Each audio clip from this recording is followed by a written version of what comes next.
a menopausa e o período de 10 anos que antecedem a ela são um período de mudanças hormonais que podem ter um grande impacto na saúde mental da mulher.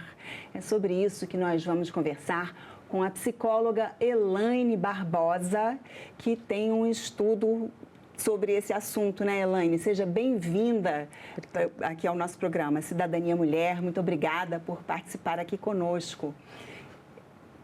Eu vou pedir para você contar para a gente, você estava me explicando aqui que você começou a se interessar por esse assunto quando você mesma estava passando por esse momento, não foi isso? Foi, eu vivi uma experiência bem interessante, sabe, Roberta? Eu comecei a sentir precocemente os sinais da perimenopausa ou climatério. Procurei minha ginecologista já de algum tempo, fui fazer um check-up e quando os resultados chegaram, deu tudo ok. Não, eu não estava na menopausa. Só que eu fiquei muito angustiada com o resultado desses exames, porque eu estava experimentando os fogachos, que são aquelas ondas repentinas de calor, insônia, irritabilidade, tristeza sem causa aparente, dores nas pernas, principalmente à noite, ondas de calor noturno. Então, eu saí de lá muito angustiada, me questionando se eu não estou no climatério, o que eu tenho? E eu fiquei com esse desconforto por algum tempo, até que 6 meses depois eu estava pesquisando sobre a temática, me deparei com um livro e me enxerguei na maioria da descrição dos sintomas. Falei, é isso que eu tenho. Voltei na minha gineco, conversei com ela e refizemos os exames e aí apareceu. Então, o que a gente percebeu é que no dia da coleta do material para o exame, como é a redução hormonal, ela não é como uma reta descendente. Ela vai se dando em ondas e reduzindo. É flutuante. Flutuante. Né? Então, no dia que eu coletei o material para o exame, as taxas talvez estavam num nível mais elevado e aí, diante daquele resultado, aparentemente eu não estava. Né? Olha, isso é interessante, esse seu relato, eu vi, né, assim, já vários médicos explicando justamente isso, né, que como, né, essa mensuração, esses exames, eles são uma foto, né, e como tem essa flutuação, pode ser que naquele momento não esteja mais baixo, mas isso não significa, né, que o que você está sentindo não corresponda. Então, a questão mesmo são os sintomas clínicos. Né? Porque assim. gera muita angústia, Roberto, a gente não entender o que está acontecendo conosco, porque não eram só os sintomas clínicos, é também um desconforto interno, uma sensação de não se reconhecer mais. Sabe aquela coisa de você olhar no espelho e quem é essa pessoa que está aí no espelho? Uma sensação de estar murchando. Eu tinha muito essa sensação, porque a pele muda, o cabelo muda, algumas angústias internas, no sentido de que parece que aquilo que fazia sentido para a gente não faz mais, a gente se torna um pouco mais intolerante em virtude da irritabilidade com algumas coisas, a gente vivencia momentos de uma tristeza em que a gente busca um sentido dessa tristeza, uma explicação a gente não encontra, a sensação é de que parece que tem um turbilhão aqui interno, a gente entra, como eu costumo dizer, em obra. Sabe a obra de uma casa? Desconstrói parede, levanta a parede, pinta, lixa. A gente passa internamente por esse processo. E também me motivou a estudar o assunto porque eu percebia que muito se falava sobre os sintomas da menopausa, que são importantíssimos, que precisam ser olhados com cuidado, buscar ajuda profissional, porque hoje nós temos a terapia de reposição hormonal para as mulheres que têm perfil para a terapia de reposição, mas temos também outras terapias alternativas que podem nos ajudar a passar por esse período com um pouco mais de leveza e tranquilidade. Então, é importante essa ajuda profissional. Mas eu percebi que pouco se falava dessa crise existencial e de identidade que nós vivenciamos com a chegada da menopausa e com a tomada de consciência de que nós estamos envelhecendo. Então, tomar consciência de que estamos envelhecendo e, consequentemente, vamos morrer.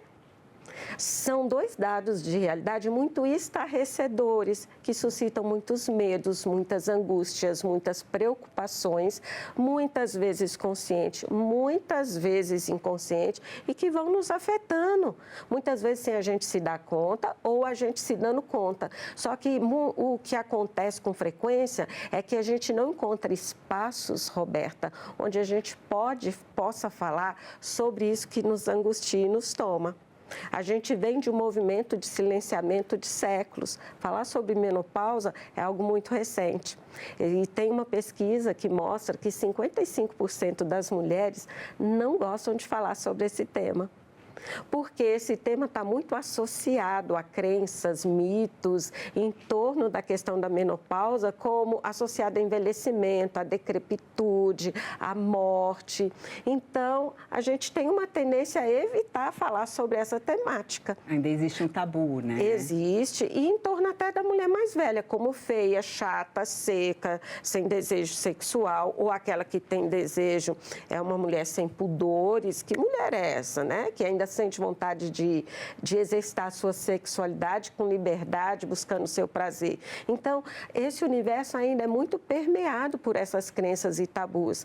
E aí a gente tem uma certa resistência em falar sobre essa questão. Então, mas é importante, como eu disse, trazer esse assunto lá dos bastidores para o palco, para as nossas rodas de conversa, para que a gente possa falar mais sobre essa temática, para que percebamos que não estamos passando por isso sozinha, que é um processo fisiológico, natural, e que só não vai passar por esse processo, Roberta, quem morrer precocemente. E hoje, com o aumento da expectativa da vida, ultrapassando a casa dos 80 anos, existe uma grande probabilidade de nós vivenciarmos a experiência da menopausa e vivermos cerca de 1/3 até metade da nossa vida após a chegada da menopausa, que é a nossa última menstruação. Sim, essa é uma questão bem interessante, né? Porque até, sei lá, 100 anos atrás, até um certo tempo, a expectativa de vida era muito menor. Muitas vezes, realmente, a chegada da menopausa era no fim da vida, né? Só que hoje, como você falou, né? Muitas vezes a mulher pode viver 1/3 da vida, né? Já depois da menopausa. Então, realmente, é preciso ter uma mudança aí de enfoque, né? E, Roberta, na Roma Antiga, para você ter ideia, as mulheres viviam, em média, até os 25 anos de idade. Então nem chegavam na menopausa. A grande maioria não. Por que isso? Mortes prematuras em virtude das doenças, pestes, as guerras, a má alimentação, a falta de disponibilidade de recursos para tratamento dessas doenças, os partos complicados também, muitas mulheres morriam de parto. Então, se a gente pensar, hoje, com esse aumento da expectativa de vida, principalmente para as mulheres, alguns anos nos foram acrescentados. Até algum tempo atrás, no século passado, algumas mulheres até alcançavam a menopausa, mas morriam pouco tempo depois. Mas com o aumento dessa expectativa de vida, a gente precisa olhar e considerar de que nós estamos vivendo mais e que sim, podemos viver 1/3 ou até mais da nossa vida após a menopausa. Ou seja, a menopausa não é o fim, existe vida após a chegada da menopausa. E hoje, com os recursos que a gente dispõe, a gente pode envelhecer com saúde, qualidade de vida, vitalidade e de uma forma muito ativa e produtiva. E a gente já tem percebido isso em vários contextos com várias mulheres. Então, não é o fim. Mas, sim, a menopausa não é doença, porém, a gente pode, Roberta, adoecer nessa fase. Fisicamente, desenvolvendo quadros de diabetes, sarcopenia, osteoporose, mas a gente também pode adoecer mental e emocionalmente, né? Às vezes, há casos, eu gosto de olhar assim, pensar que a gente precisa olhar para cada caso individualmente. Então, existe a possibilidade de mulheres que já tinham um diagnóstico a priori de um quadro depressivo, de uma ansiedade, de um estresse agudo, talvez até um diagnóstico de algum transtorno de personalidade, já existia. outras não tinham. E com a chegada da menopausa, com a redução do estrogênio, a gente pode sim desenvolver, a gente está mais suscetível a desenvolver um quadro de depressão e ansiedade. Mas some-se a isso também a forma como a gente lida com esses sintomas. Some-se a isso também o nosso contexto sociocultural. Então, vou pegar um exemplo. Uma mulher começa a apresentar alguns sintomas. Ela tem ondas de calor, ela não dorme, ela não consegue mais dormir a noite inteira e ter um sono reparador. Ela tem dores articulares, redução da libido, zumbido no ouvido e escape de xixi. Ela, em casa, ela não tem um apoio familiar, porque para a família isso tudo é frescura. Né? Ela vai ao médico, às vezes ela se depara com um profissional que diz para ela: é isso mesmo, é a menopausa, você precisa se acostumar, logo passa. Como que essa mulher não deixa de ser afetada, não só esses contextos vão afetar essa mulher em relação à saúde mental e emocional, porque vão gerar angústia, a sensação de incompreensão, de desamparo, solidão. Então, essa mulher, internamente, se ela não tiver recursos para lidar com tudo isso, ela pode adoecer. Que tem ainda essa cultura que muitas vezes que tem que enfrentar, né? Encarar, aguentar firme. E em silêncio, na grande maioria das vezes, porque é frescura, é corpo mole, é falta de lavar uma trouxa de roupa. Isso é histeria, ela é neurótica. Essa mulher está ficando louca. Ela nunca agia dessa maneira, agora ela está desse jeito. Agora, deixa eu só voltar um pouquinho, que esses sintomas que você citou aí, os fogachos, as ondas de calor, esses é bem conhecido, né? Isso. Todo mundo identifica logo, isso é um sintoma da menopausa. Agora, esses outros são menos conhecidos. Se a mulher não estiver tendo onda de calor, mas estiver tendo, né, dores na articulação, cansaço, essas outras questões, né? Problema no sono, acordando, ela pode achar, não, é porque eu estou preocupada, estou trabalhando muito, ela vai procurar outras explicações e às vezes ela não percebe que isso está tudo relacionado a essa flutuação hormonal. Exatamente. Você mencionou muito bem a questão do cansaço. Muitas mulheres experimentam isso. Eu experimentei.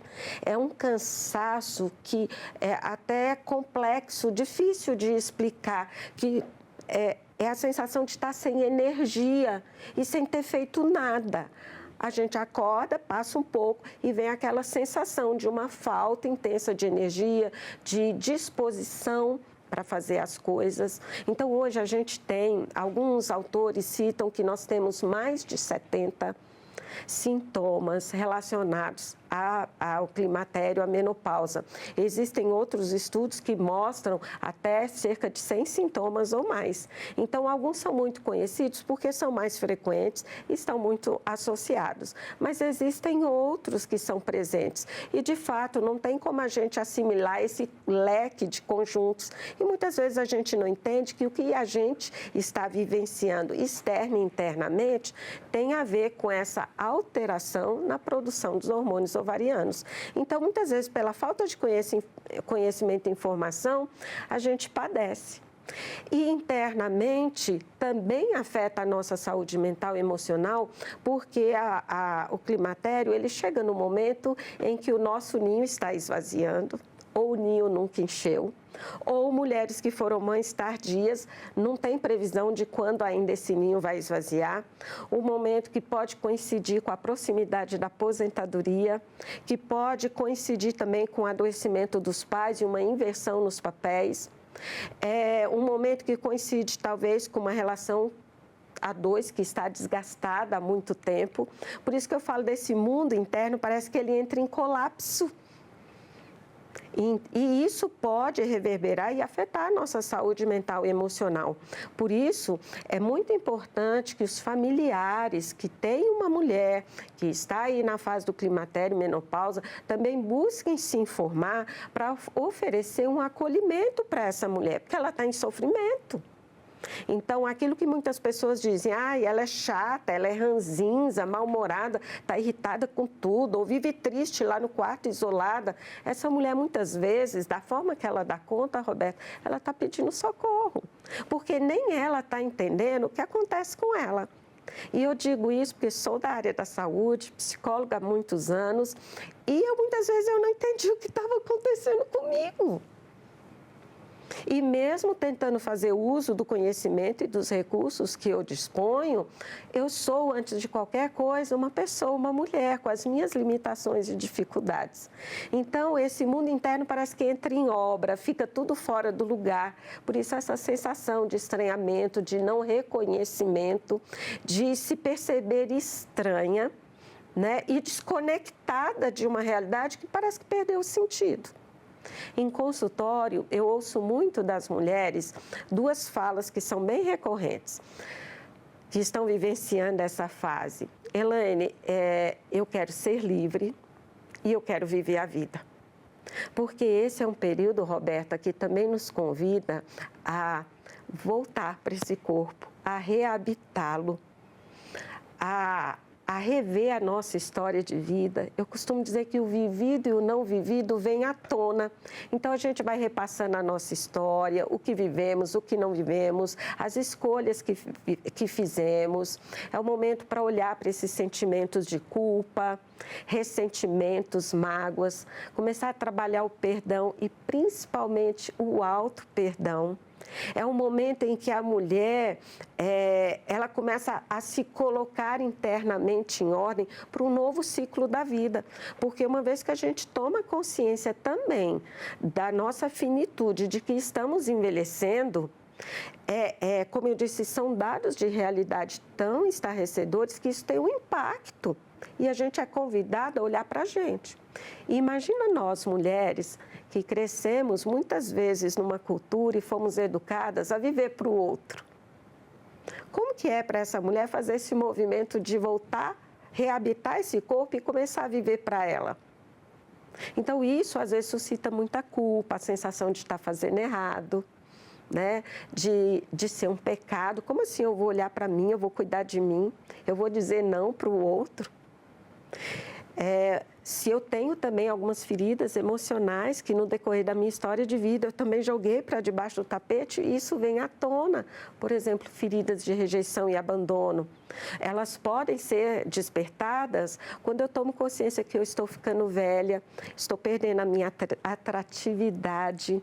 Será que eu vou conseguir despertar interesse nas pessoas por mim? Se eu estou sozinha, eu vou conseguir me relacionar com alguma pessoa? Alguém vai gostar de mim, eu sendo como eu sou, com o corpo que eu tenho, com a idade que eu tenho? Então, isso vai ter um impacto de diferentes maneiras em cada uma de nós. E pode afetar a nossa saúde mental? Sim, porque pode gerar ansiedade, pode gerar angústias diversas e eu posso deprimir. Então, não é só uma questão hormonal. Essa alteração hormonal ela abre brechas, mas outros fatores, quando vão se entrelaçando, podem desencadear um quadro de adoecimento mental e emocional. E aí a gente vê como você está explicando esse quadro que é tão complexo, né? Vários fatores. O tratamento também precisa ser assim, multifatorial, né? Tem essa questão, né, da terapia hormonal, mas tem toda uma questão de estilo de vida que precisa ser trabalhada, não é? Exatamente, Roberta.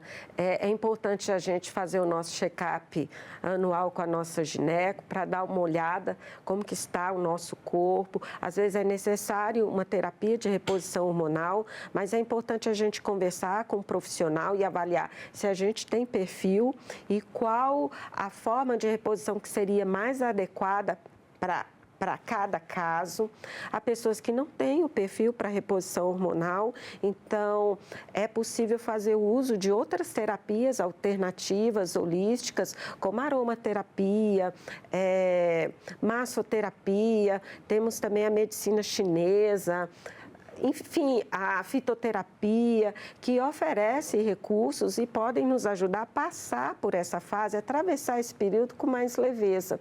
E a própria alimentação também, alimentação, exercício, né? Até para quem está pode receber, né, o tratamento hormonal, sempre se exige, né, que tem que manter, né, todos os quesitos ali que precisam ser observados, né, para poder receber. E que ajudam mesmo quem não faz a terapia hormonal também, por si só, isso já ajuda, né? Alimentação, exercício, todos esses cuidados. Roberta, quando eu digo que a gente faz esse movimento de voltar para dentro e reabitar essa casa, é um convite também à mudança do nosso estilo de vida.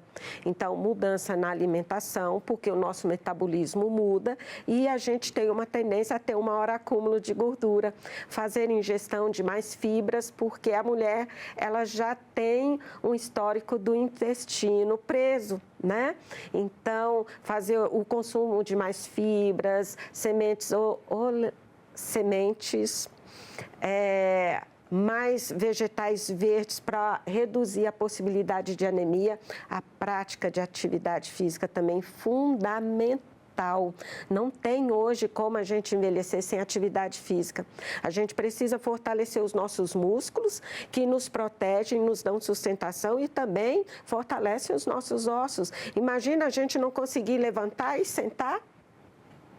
Então, hoje é uma condição a atividade física se nós queremos envelhecer com saúde e qualidade de vida. Senão a gente vai perdendo equilíbrio, a gente perde força, a gente perde mobilidade e isso vai comprometendo o que é a nossa qualidade de vida. Além disso, eu recomendo muito fazer acompanhamento com alguns profissionais. Às vezes é necessário um acompanhamento com um psiquiatra.